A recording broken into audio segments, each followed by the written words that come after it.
نبی اکرم صلی اللہ علیہ وسلم کے مشابہ ہو جائے، یعنی اس کا کرنا حضور کے کرنے کی طرح ہو جائے۔ ظاہری طور پر یہ جو نماز پڑھتے ہو یہ بھی تو نقل ہے نا نبی اکرم صلی اللہ علیہ وسلم، یہ جو بیٹھے ہو دو زانو ہو کر یہ بھی رسول اکرم صلی اللہ علیہ وسلم کی نقل ہے، حقیقت تو نہیں لیکن نقل تو ہے کہ آپ وہ عمل کرتے ہو جو نبی اکرم صلی اللہ علیہ وسلم نے کیے، سنت ادا کرتے ہو تو شکل تو بنتی ہے آپ کی۔ تو آپ مرتے تم شکل بناتے ہو اور تمہاری شکل بنتی ہے، تو جس کی رسول اللہ سے مشابہت ہو جاتی ہے اس کی بخشش ہو جاتی ہے۔ وہ تجھے نہیں دیکھتا، وہ یار کو دیکھتا ہے۔ اس لیے مفتی صاحب نے لکھا ہمیں پتہ ہے ہم کیسی نماز پڑھتی ہیں اور ہماری سوچیں کہاں ہوتی ہیں،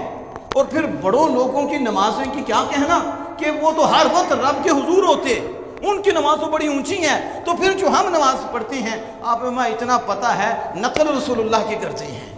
تو یار اپنے یار کی ادائیں دیکھتا ہے کہ سوچ چلو جیسی بھی ہے، کمی بھی آگئی ہے، لیکن اس کی ادا تو میرے یار کی ہے، تو یار کو یار کی ادا پسند ہوتی ہے، اس لیے ہمیں امید ہے اللہ ہمیں نہیں دیکھے گا، یار کی ادائیں دیکھ کر ہی قبول فرما لے گا۔